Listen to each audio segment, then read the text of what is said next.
하신 모세의 율법책을 가져오기를 청하매. 아멘.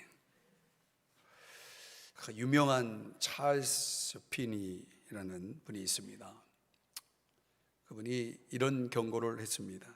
그리스도인들이 영적으로 새롭게 되지 않는 것은 죄인들이 회개하지 않는 것보다 더 비난을 받아야 될 일이다 그랬어요. 굉장한 경고죠. 내년도 목회에 대한 그런 비전을 가지고 또 여러 가지 생각을 많이 하고 있는 시간을 보내고 있는데, 정말 우리 교회가 또 넓게는 우리 한국교회가 다시 새로워지지 않으면 안 되는 정말 큰 위기 속에 있습니다. 한국교회 전체가 참 위기 속에 있습니다. 저는 이것이 일종의 하나님의 사인이라고 봅니다. 새로워지라는 사인, 다시 새로워지라는 사인. 이대로 가서는 안 된다. 더 이상은 안 되겠다. 그러니까 새로워져야 된다.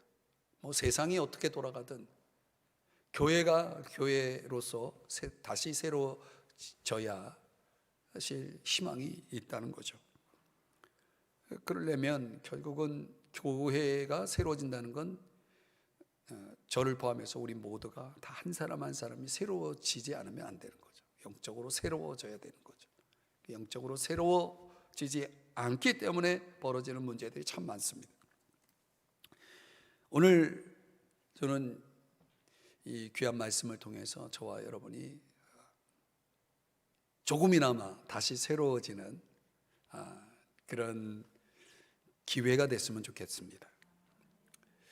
이 당시 정치적 지도자였던 느헤미야가요, 성벽을 재건하는 일을 성공적으로 수행을 했습니다. 그럼 다 끝난 거 아니에요? 할 일 다 했죠. 도시를 잘 정돈하고 나름의 어떤 조직을 구성, 체계를 잡고 정말 말 그대로 좋은 환경의 도시를 만든 것입니다. 그러면 이제 느헤미야는 자신이 할 일 다 한 거죠. 그런데 느헤미야가 가만히 보니까 이게 아니더라는 거죠. 그게 좋은 환경의 도시를 만들었지만 그러나 이 백성들을 보니까 문제가 심각해요. 문제는 환경이 아니라 백성들의 마음이 문제였다는 것이죠. 외적인 좋은 조건을 가지고 있지만은 그 조건 속에 그 유대 백성들의 마음, 그들의 영혼의 문제는 해결되지 않은 거예요. 새로워지지 않는 거예요. 여전히 비어 있는 거예요. 여전히 문제가 많은 것입니다. 저는 이 시대의 문명이 아무리 첨단을 자라나는 그야말로 최고의 환경을 제공한다 하더라도 얼마나 참 살기 좋은 세상이 됐습니까? 그런데 왜 이렇게 문제가 많아요? 왜 이렇게 문제가 많아요? 옛날보다 더 하지 않습니까? 환경이 아무리 좋아도요, 결국은 인간의 영혼의 문제를 해결할 수가 없다는 사실을 우리에게 보여주는 거예요. 우리 속에 있는 그 영혼의 고갈을 우리가 해소하지 못하면, 해결하지 못하면 아무리 좋은 환경에다 갖다 놔도 소용없다는 거예요. 소용없는 것입니다. 하나님은 이 문제를 해결하기를 원하셨어요. 그래서 그 황폐한 백성들의 마음과 그 영혼의 문제를 해결하기 위해서 한 사람을 쓰시기 시작하는데 그 사람이 바로 에스라라는 사람입니다. 에스라. 자, 우리 에스라서 7장 10절의 말씀을 한번 보겠는데요. 자, 자막을 보고 같이 함께 읽어보겠습니다. 자, 시작. 에스라가 여호와의 율법을 연구하여 준행하며 율례와 규례를 이스라엘에게 가르치기로 결심하였었더라. 자, 이미 우리가 에스라서를 살펴봤죠.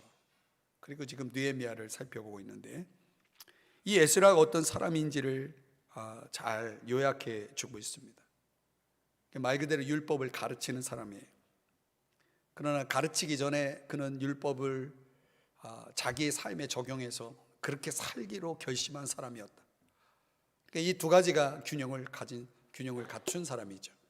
말씀을 연구하는 사람, to study, 연구하는 사람이고, 말씀을 실행하는 사람, 실천하는 사람. 이 두 가지가 잘 균형을 이룬 그런 아주 훌륭한 율법 교사라고 말할 수 있습니다. 사실 오늘날 이 두 가지의 균형, 이 두 가지를 균형 있게 갖추지 못한 스승들이 많죠. 연구를 안 하는 스승이 있고, 연구는 많이 하지만 실천이 없는 스승이 있고, 하나님의 말씀을 잘 배우고 연구하고 순종하고, 그래서 그것을 자기 삶에, 자기 인생에 체화해서 그 말씀을 가지고 가르치는 사람, 그게 이제 에스라였다라고 말하고 있는 거죠. 만약에 저와 여러분이 가정에서, 학교에서, 직장에서 에스라와 같은 삶을, 인생을 살아간다면 하나님은 그런 사람을 통해서 그 가정을 바꾸시고 그 학교를 바꾸시고 또 직장을 바꾸실 겁니다. 오늘 느헤미야 8장 1절에서 12절 이 안에 말씀을 연구하고 그리고 실천하고 그리고 가르치기로 결심한 에스라를 중심으로 해서 성경에서 가장 긴 부흥의 사건을 소개합니다. 성경에서 가장 긴 부흥의 사건을 소개합니다. 우리가 부흥을 연구할 때 이 성경학자들이 가장 많이 연구하는 본문이 느헤미야 8장입니다. 또 부흥의 역사, 이 한국교회사를 연구하다 보면 한국교회사의 부흥의 역사를 연구할 때 빠지지 않는 이 성경 텍스트가 바로 느헤미야 8장입니다.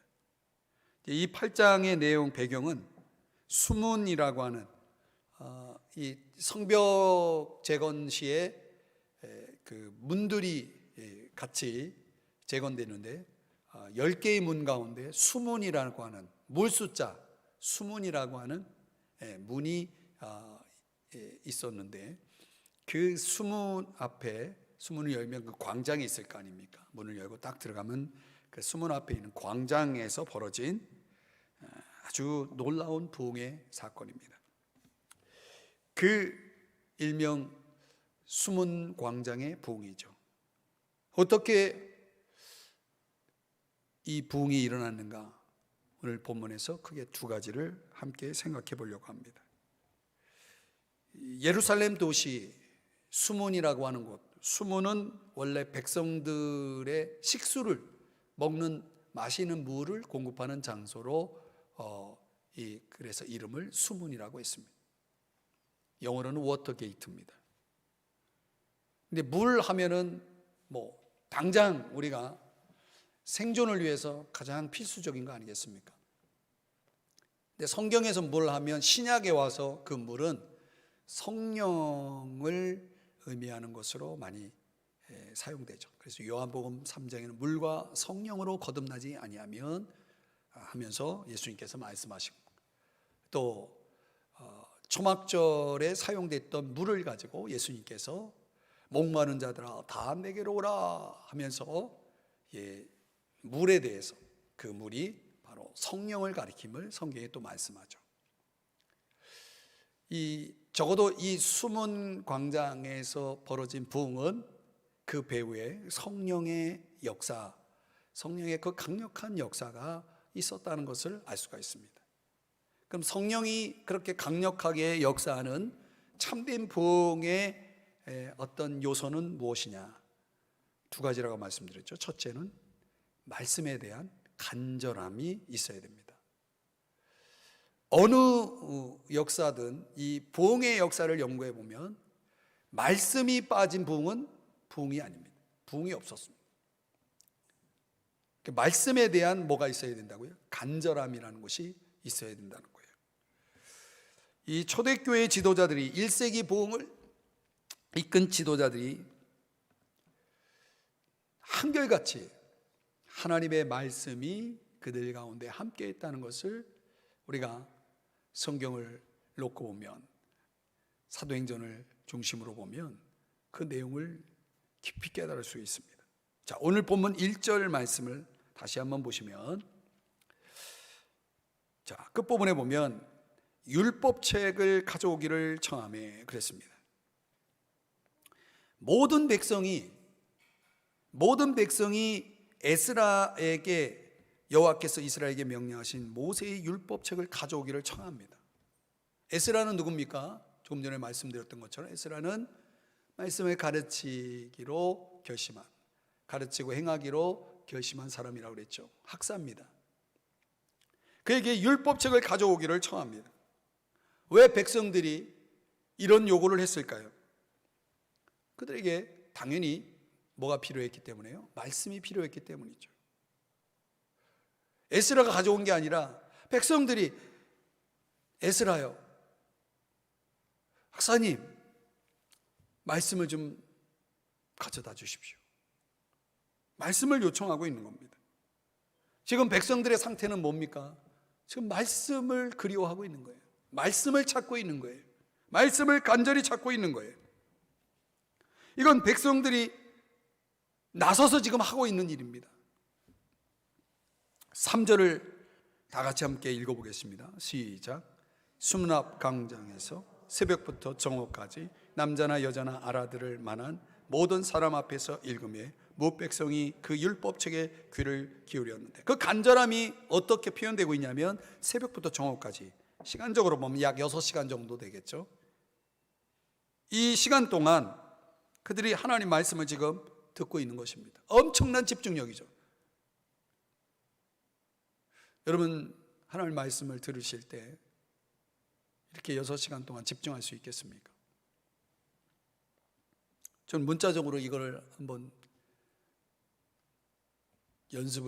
실습을 해봤는데요. 여러분, 한 자리에서 성경을 그냥 읽는다 치고 성경책을 펴놓고 1시간, 2시간, 6시간 이렇게 한 자리에서 집중해서 읽는다는 게, 그게요, 참 쉬운 일이 아닙니다. 제가 이제 성경 읽기 사역을 하는 가운데 저에게 이제 도전을 받은 한 분 장로님이 한번 내가 성경에 한번 미쳐봐야 되겠다 해가지고 휴가를 내가지고 기도원에 올라가셨어요. 그래가지고 제가 성경을 집중해서 읽으면 일주일에 한번 성경 본다고, 3일이면 성경 일독할 수 있다고, 이제 그런 이야기를 이제 하면서 제 이제 강의도 듣고 도전을 받은 그 장로님인데요. 그리고 이제 휴가 내서 갔다 오셨어요, 드디어. 그래서 제가 제일 궁금하잖아요. 그래서 그 장로님하고 이제 이야기를 나누는데 어떠셨어요? 그러면 저는 기대하기를 이분이 막 성령 받고 완전히 막 새로워져 가지고 충만해져 가지고 얼굴에 모세처럼 빛이 나고 막 그렇게 막 큰 변화가 일어나서 나타날 줄 알았어요. 근데 얼굴이 좀 어두워요. 그래서 장로님, 도대체 어떤 일이 있었냐고 좀 나눠달라고 그랬더니 죽는 줄 알았다고 그랬네요. 죽는 줄 알았다는 거예요. 그래서 뭐 그게 무슨 말씀이냐 그랬더니 한 자리에 앉아서 성경만 읽으려니까 돌아버리겠대요. 지금 너무 힘들어가지고 이 내가 성경을 읽고 있는지 아니면 딴 세계에 가 있는지 너무 힘들었다고. 물론 은혜도 있었지만은 이게 얼마나 힘들고 어려운 일이, 정말 인간적으로 내가 한 자리에서 내가 성경을 하루 종일 24시간을 읽었다고 칩시오. 그게 인간적으로 가능하냐는 거예요. 근데 그 장로님이 고백하는 거는 이거는요, 이건 내 의지로 내 노력으로 되는 게 아니라는 걸 제가 깨달았습니다 그러더라고요. 나중에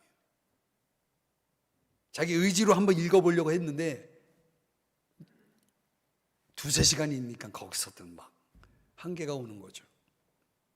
저는 새벽부터 정오까지 6시간 동안 뭐라고 말하냐면 모든 사람 앞에서 읽으며 뭇 백성이 그 말씀에 귀를 기울였다고 그랬거든요. 모든 백성이에요. 이게 어떻게 인간이 한 일이라고 할 수 있겠습니까? 엄청난 집중력이 있었다는 거예요. 여러분, 그 집중력이 어디서 나오는지 아세요? 제가 그걸 말씀드리려고 이렇게 길게 설명을 했네요. 집중력은요, 간절함에서 오는 거예요. 간절함에서 오는 거예요. 저는 도대체 이 백성들이 얼마나 간절했으면 6시간 동안 화장실도 안 가고 6시간 동안 꼼짝없이 그 많은 백성들이 광장에 모여서 말씀에 귀를 기울이는가. 5절 말씀 한번 가볼래요?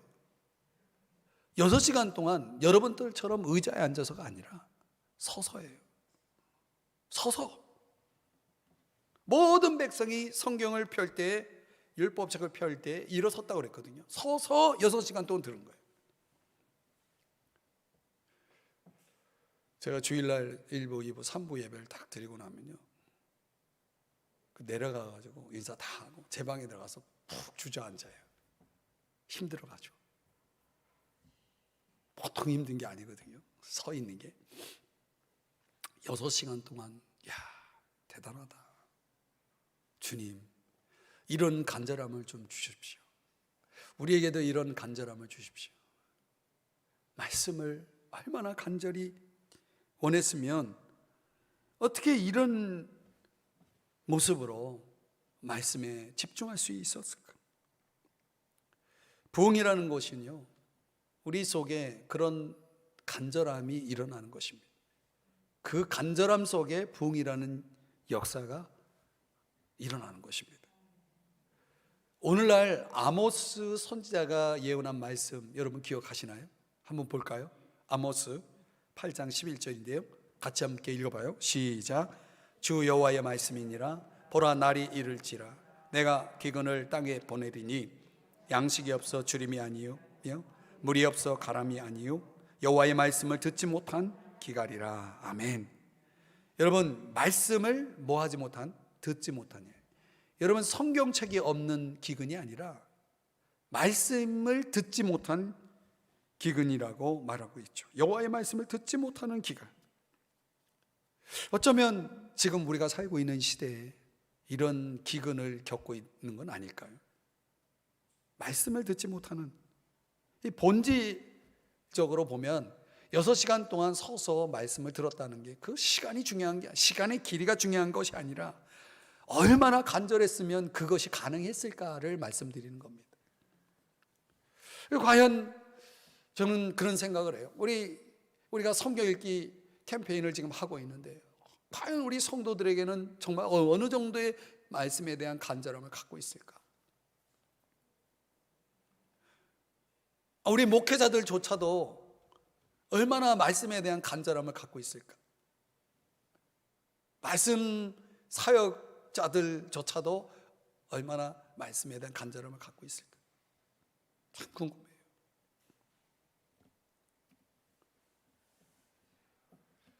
좀 이런 은혜를 우리가 좀 받았으면 좋겠다. 그런 마음입니다. 간절하면 그만큼 더 헌신하지 않을까요? 말씀에. 우리를 그렇게 목마르게 하고 애타게 하고 간절하게 만드는 게 도대체 뭡니까? 저와 여러분의 마음을 그렇게 사로잡고 있는 게 뭡니까? 그렇게 간절하게 만드는 게 뭡니까? 그게 말씀이었으면 좋겠다는 거예요. 그러면 부흥이 일어난다는 거예요. 왜 부흥이 일어나지 않을까? 결국 간절함이 없기 때문이죠. 참 재미있는 사건이 사도행전 20장에 그려지고 있는데요, 거기에 바울이 아주 긴 설교를 하게 됩니다. 저도 설교가 긴 편에 속한데요, 저보다 훨씬 설교가 긴 목사님들도 많아요. 대체적으로 강해 설교하는 설교들은, 강해 설교는 이 시간이 깁니다. 바울은 대강해 설교가였는데요, 설교가 얼마나 길었는지, 설교가 너무 길어지면 성도들이 어떻습니까? 졸립죠? 근데 설교를 시작도 안 했는데 조는 사람은 설교 때문에 좋은 게 아니에요. 그죠? 그건 문제가 있는 거예요. 피곤하든지 아니면 영적으로 병들었든지. 근데 그 현장에 사도행전 20장 9절에 보니까 누가 죽어요. 설교 시간에. 뭐 하다가. 한번 같이 읽어볼까요? 시작. 유두고라 하는 청년이 창에 걸터 앉아 있다가 깊이 졸더니 바울이 강론하기를 더 오래 하매 졸음을 이기지 못하여 3층에서 떨어지거늘 이렇게 보니 죽었는지라. 요거는 사도행전은 누가복음을 쓴 누가가 쓴 성경이잖아요. 그러니까 죽었는지나 요 진단은 누가 내렸냐면 누가가 내린 거예요. 누가가 직업이 뭡니까? 의사거든요. 그러니까 실제적으로 죽었던 거예요. 죽은 척하거나 또 죽을 것 같은 그런 위급한 그런 상황이 아예 죽었다 이렇게 성경이 말하고 있거든요. 왜 죽었어요? 3층에서 떨어졌어요. 그 왜 떨어졌어요? 졸다가. 그래서 저는 이 성경을 볼 때마다 자꾸 웃음이 나와요. 참 바울 선생님도 좀 웬만큼 길어야지 얼마나 길게 했으면 이렇게 떨어져 죽었을까. 근데요 12절에 보니까 살아요. 이게 뭡니까? 분명히 죽었는데 12절에는 이 청년이 다시 살았다라고 말하고 있거든요. 그래서 제가 느낀 건 뭐냐면 제가 깨닫는 거예요. 이것도 은혜죠. 아, 졸아도 은혜는 받는구나. 졸아도 죽었다가 사는 은혜를 받았잖아요.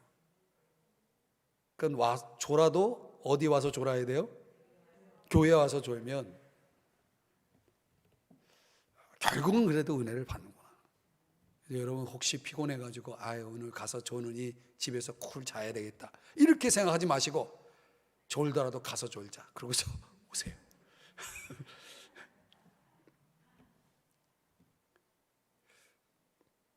저는 그 청년이 간절함이 없어서 졸았다고 생각하지는 않습니다. 어떻든 그만큼 긴 시간 하나님 말씀에 집중한다는 게 얼마나 어려운지를 그 사도행전 20장의 내용을 보면서 떠오르는 거예요.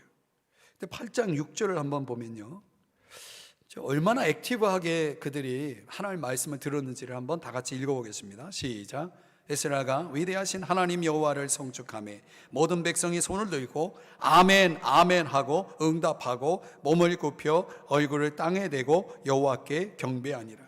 그러니까 하나님의 말씀을 들으면서 정말 그들이 손을 들고 아멘 아멘 하고 응답하고 몸을 굽혀 경배하는 이런 태도, 이런 자세, 그러니까 말씀을 대하는 태도가 굉장히 적극적인 그런 자세였다는 것을 알 수가 있습니다. 그들은 지금 하나님의 그 말씀에 대한 적극적인 권위를 인정하면서 아멘이라는 게 뭡니까? 하나님 말씀이 옳습니다. 말씀대로 맞습니다. 그 말씀을 우리가 인정합니다. 받아들입니다. 이런 뜻 아니겠습니까? 그 절대적 권위 앞에 그들이 엎드렸다는 건 무엇을 의미합니까? 결국 그 권위에 복종하겠다는 거 아니겠습니까? 이런 적극적인 자세를 가지고 그들이 하나님 앞에 그렇게 말씀을 간절히 찾았다는 것이죠. 과거 종교개혁자들에게는 이런 관습이 있었다고 그래요. 어떤 의논을 할 때 한 사람이 성경에 의하면 주님께서 이렇게 우리에게 말씀하셨습니다. 그러니까 우리는 이렇게 해야 합니다. 라고 누가 이야기를 하면 그러면 그 회의는 끝났다고 그래요. 왜? 하나님이 말씀하셨으니까. 그 종교개혁자들의 관습, 전통이었다고 합니다. 그러니까 하나님 말씀이 그만큼 존중을 받는 거죠. 하나님의 말씀이 그만큼 경외를 받는 거죠. 그 말씀의 가치가 얼마나 귀합니까? 그 말씀의 가치를 깊이 깨닫고 그 말씀을 간절히 찾았던 숨은 광장에 모여 하나님 앞에 말씀을 듣고 있었던 그 백성들에게 하나님의 놀라운 부흥이 일어났다는 것입니다. 오늘 사랑하는 여러분, 한 유명한 신학자는 이런 말을 했습니다. 내가 하나님의 말씀, 성경을 펼 때마다 하나님께서 내게 말씀하신다. 성경을 펼 때마다 하나님께서 내게 말씀하신다. 오늘 그런 태도로 그분의 말씀을 듣고 계시나요? 그분의 말씀을 간절히 찾고 계시나요? 우리의 영혼을 간절하게 만들고 구하게 만드는 그 말씀의 정신과 가치로 살아보겠다라고 백성들이 지금 간절히 숨은 광장에 모여 있는 모습, 저는 그런 그림을 우리 교회에도 한번 그려봅니다. 우리 교회 성도님들이 말씀을 간절히 구하여 에스라에게 율법책을 가져오기를 청했던 것처럼, 목사님, 하나님 말씀이 배고파서 왔어요. 말씀 좀 가르쳐 주세요. 말씀 좀 들려주세요. 하나님 말씀을 듣고 싶어요. 그렇게 간절히 하나님 말씀을 찾고 구하는 그런 교회. 그래서 온 성도가 그런 간절함 속에서 하나님 앞에 그 말씀을 들을 때 귀 기울이고 그 말씀 앞에 아멘하고 그 말씀으로 인하여 엎드려 경배하는 그런 공동체가 되어질 때 오늘 우리 삼성중앙교회 하나님의 놀라운 숨은 광장의 복이 일어날 줄 믿습니다. 오늘 두 번째로 숨은 광장의 부흥의 비결은 말씀에 대한 전인격적인 응답이었다는 것입니다. 여러분, 인간은 지정의라고 하는 인격으로 구성되어 있죠. 우리가 어떤 반응을 할 때는 지가 반응할 수도 있고 우리의 마음, 정, 우리의 감성이 반응할 수도 있고 우리 의지가 반응할 수도 있는데 이 세 가지가 함께 종합적으로 응답하는 것, 그게 바로 전인적인 응답이라고 하는 거죠. 8절 말씀을 한번 가보면 같이 읽어보겠습니다. 시작. 하나님의 율법책을 낭독하고 그 뜻을 해석하여 백성에게 그 낭독하는 것을 다 깨닫게 하니, 다 깨닫게 하니. 자, 그 뜻을 해석해 줬다고 그랬어요. 여러분, 말씀이라는 것이 그냥 선포되고 들려지면, 읽혀지면 다 이해가 되고 알아들어지는가? 그렇지 않잖아요. 그 뜻을 해석하고 그것을 다 깨닫게 하니, 그러니까 충분히 하나님의 말씀이 선포될 때 그 말씀이 듣는 사람들에게 뭐가 돼야 돼요? 이해가 돼야 돼요. 충분히 이해될 수 있는 차원에서 설명되어지는 형식. 그래서 여기 해석이라는 단어가 두 번째 줄에 나오죠. 해석하여 그랬죠. 이 페샤르라고 하는 단어인데 그 의미를 분명하게 드러내다라고 하는 그런 뜻을 가지고 있는 아주 중요한 단어입니다. 아마도 에스라가 율법책을 풀어가면서 한 절 한 절의 그 단어와 그 어떤 문장, 구조, 여러 가지 그 해석적 의미를 하나씩 하나씩 절, 단락, 단어 이런 것들을 풀어가면서 율법책을 전했던 것 같아요. 그래서 아주 분명하고도 이해하기 쉽게 그것을 잘 설명해 주었다는 것이죠. 왜 그랬을까? 그 이유는 이 해석 과정에 있어서 아람어가 필요했다. 아람어가 필요했다. 지금 이스라엘 백성들이 예루살렘으로 귀환한 사람들은 혈통은 유대인이지만 사실상 언어나 문화는 바벨론 문화에 젖어 있었던 사람이거든요. 70년이라는 포로 생활 속에 있었기 때문에 여러분 잘 알다시피 느부갓네살 왕이 그 포로들을 완전히 자기들 사람들로 만들기 위해서 이름 바꿨죠. 또 그들이 먹는 음식, 문화 이런 것들을 다 뭐하게 바벨론화 시키지 않습니까? 거기에 그 다니엘의 세 친구, 다니엘과 세 친구 이야기가 다니엘서에 나오잖아요. 그런 것처럼 언어와 문화는 완전히 바벨 문화에 젖어 있는 사람들이에요. 어떤 면에서 보면 그들은 거의 이방인과 다를 바 없는 거죠.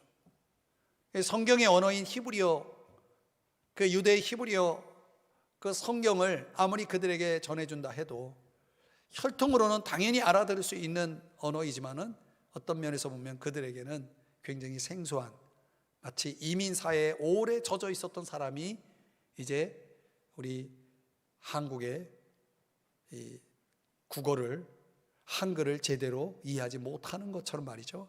그런 면에서는 충분히 해석과 설명이 필요했다라고 봅니다. 그런 면에서 지적인 반응, 즉 깨달음이라는 것이 얼마나 중요한가.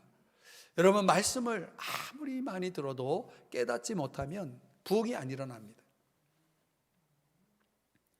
말씀이 분명해지지 않으면 부흥이 일어날 수 없다는 것을 여러분 기억해야 됩니다. 쉬운 성경에 보면은 그런 표현이 나와요. 알아듣기 쉽게 읽어주었습니다. 이렇게 조금 전에 읽었던 8장 8절을 그렇게 해석을 했어요. 저는 이 표현이 아주 정확한 표현이라고 봅니다. 알아듣기 쉽게 읽어줬다. 자, 여러분, 사도행전 8장에 보면 빌립 집사가 전도하다가 성령에 이끌려서 광야로 급하게 가게 됩니다. 거기서 누구를 만나냐면 이디오피아 내시 간다게, 거기 간다게 여왕, 에디오피아 여왕 간다게의 내시가 병거를 타고 가다가 성경을 읽고 있었어요. 다시 표현합니다. 에디오피아 여왕 간다게 내시입니다. 그가 성경을 읽고 있었는데 빌립이 가서 질문을 던지죠. 어떤 질문을 던지냐면 읽는 것을 깨닫느냐? 그때 31절에 보니 그 내시의 대답이 이렇습니다. 지도해 주는 사람이 없으니 그랬어요. 어찌 깨달을 수 있느냐? 성경을 지금 내가 읽고 있는데 도무지 무슨 소리인지 못 알아듣겠다, 이런 뜻이죠. 말씀을 읽고 그 말씀을 깨달을 수 없다면 그 말씀이 어떻게 우리에게 은혜가 될 수 있겠습니까? 그래서 거듭 말씀드리지만 교회가 그래서 중요한 거예요. 이런 예배의 자리가 중요하고 또 교회 안에 여러 성경 공부를 할 수 있는 그런 스터디가 중요하다는 것입니다.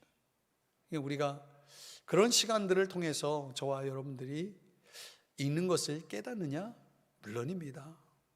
이 말씀이 무엇을 의미하는지 저는 너무나 잘 압니다, 이해합니다 라고 할 때에, 그때 우리에게는 이제 부흥이 일어날 수 있는 그런 환경이 조성되는 겁니다. 시편 119편에 보면 나로 하여금 깨닫게 하여 주소서, 이런 기도를 하게 되죠. 하나님 말씀을 깨달을 수 있도록 기도해야 됩니다. 하나님, 이 말씀을 깨닫게 하여 주십시오. 18절 말씀에 시편 119편의 18절 보면 다 같이 읽어봅니다. 시작. 내 눈을 열어서 주의 율법에서 놀라운 것을 보게 하소서. 아멘. 놀라운 것을, 놀라운 진리를 좀 보게 해 주십시오. 제가 말씀 전하기 전에 항상 기도할 때마다 이 말씀을 인용하잖아요. 주님, 우리의 눈을 열어서 주의 율법 말씀에서 주의 놀라운 진리를 알게 해 주십시오. 보게 해 주십시오. 깨닫게 해 주십시오. 우리의 그런 지적인 그런 반응들이 일어나고, 그리고 이어서 8장 9절 다 같이 읽습니다. 시작. 백성이 율법의 말씀을 듣고 다 우는지라.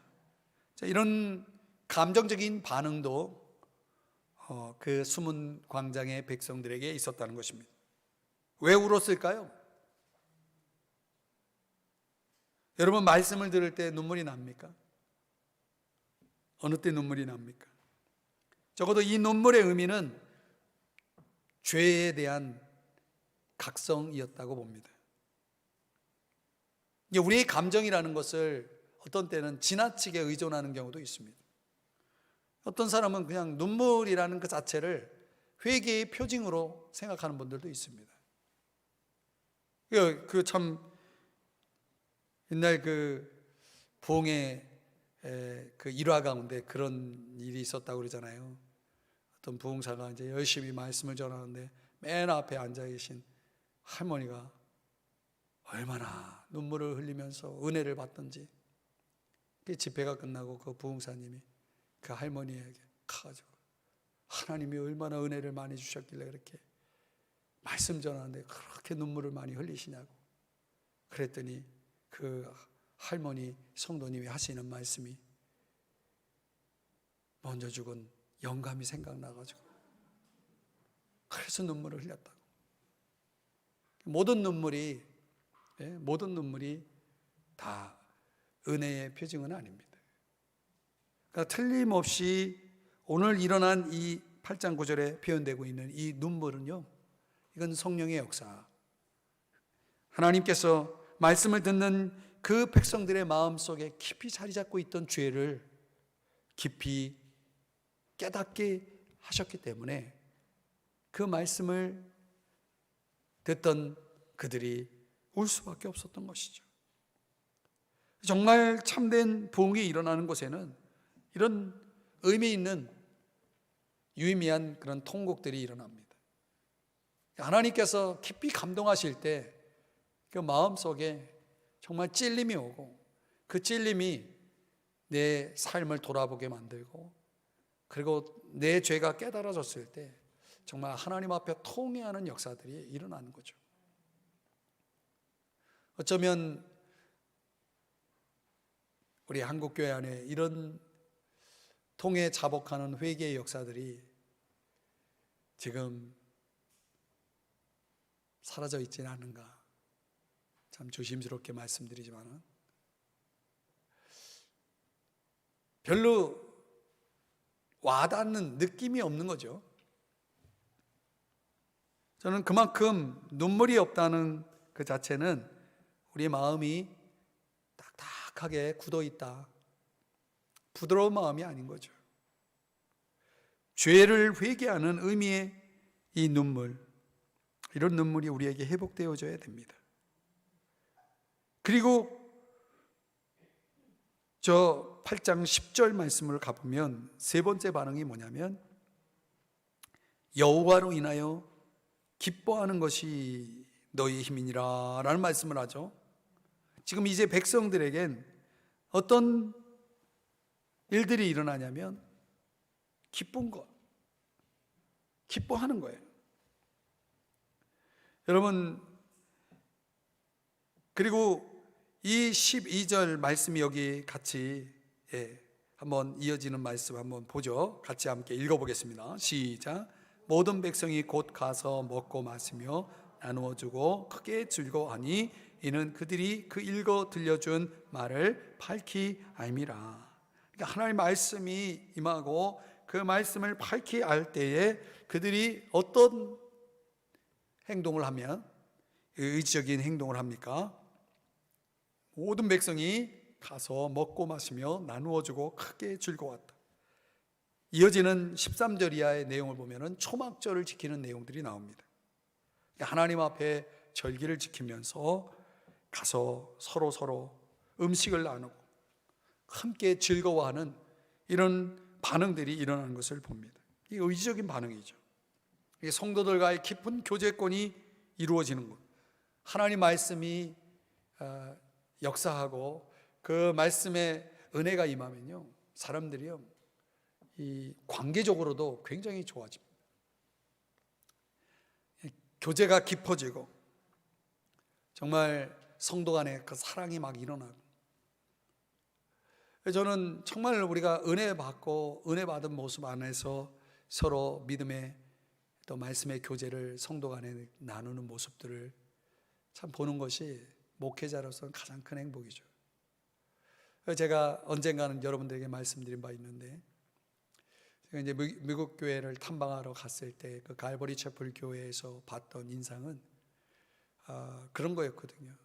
성도들이 하나님 말씀을 듣고 그 말씀의 깊은 은혜 속에서 그냥 집으로 돌아가지 않고 거기에 서너 명씩 이렇게 그룹으로, 우리로 말하면 구역과 같은 그런 모임을 가지면서 말씀을 나누면서 가지고 있는 뭐 그런 것들을 이렇게 보따리 같은 걸 풀고, 거기에 이제 뭐 크래커도 나오고 마실 차도 나오고, 그러면서 같이 이렇게 음식을 나누고 말씀 은혜를 서로 나누는 이런 펠로우십을 그 현장을 보면서 저희가 아주 너무나 정말 마음에 큰 감동이었거든요. 이게 우리가 빨리 이제 이 코로나가 끝나야 성도들이 성도 간의 교제도 마음껏 자유롭게 할 수 있고 서로 거기에 음식도 같이 나누고, 식당 교제라는 것이 참 그게 이 은혜의 산물이거든요. 은혜의 연장이거든요. 근데 그런 것들이 빨리 일어나는 거예요. 근데 그 속에서 또 하나님의 부흥의 불길이 또 더 거세게 일어나는 거죠. 그래서 지정의가 말씀을 깊이 깨닫고 또 마음의 죄가 깨달아져서 통곡 눈물을 흘리고, 그리고 하나님 말씀의 은혜를 따라서 내게 주신 은혜를 너에게 나누고 너의 은혜를 나에게 나누고, 이렇게 의적인 그런 아주 깊은 교제들이 일어나는 그런 차원에서 숨은 광장의 부흥이 크게 일어났다라는 것이 오늘 본문의 말씀의 요약입니다. 사랑하는 성도 여러분, 이런 그림을 정말 우리 교회에 적용해 보면 얼마나 좋을까. 그대로 우리 교회도 하나님 말씀의 역사를 통해서 숨은 광장에 일어났던 부흥이 일어나는 그런 우리 삼성중앙교회가 될 수 있도록 기도해 주시지 않겠습니까? 오늘 이 말씀 여러분에게 어떤 도전이 되셨나요? 내적으로는 말씀에 대한 그 간절함이 있고, 외적으로는 전 인격적인 말씀에 대한 응답을 통해서 하나님께서 그 백성들의 그 마음속에 불을 주시고 성령의 불을 주시고 숨은 광장에 모여든 그 백성들의 심령 속에 하나님 성령 충만하는 은혜를 부어주셨을 때 이 부흥이 이제 이어지는 8장 13절과 9장에 이어가는 그런 쭉 내용 속에서 하나님이 그 백성들 사이에서 어떤 일들을 또 이루어가는가 보면은 참 놀라운 역사들이 일어나는 것을 보게 됩니다. 오늘 이 말씀을 듣고 우리가 같이 함께 오늘 하나님 앞에 기도했으면 좋겠어요. 하나님, 나에게도 또 우리 가정에도 우리 교회에도 이런 부흥이 일어날 수 있도록 주님, 제 안에 말씀에 대한 목마름, 그 갈급함, 간절함을 갖게 해주십시오. 또 하나님 말씀을 냉랭하게 듣는 자가 아니라 뜨겁게 그 말씀을 받고 깨닫고 말씀으로 뉘우치고 회개하고 또 변화된 모습으로 말씀에 순종하고 삶을 나누고 적극적으로 성도들을 돌아보고 교제하고 사랑을 실천하고 말씀을 전해주고, 이런 일들이, 이런 숨은 광장의 부흥들이 성경 속 이야기가 아니라 우리 교회 현장 속에 일어날 수 있는 부흥으로 함께 할 수 있도록 여러분 오늘 이 밤에 함께 기도해 주시기를 간절히 바랍니다. 제가 기도하겠습니다. 사랑하시는 주님,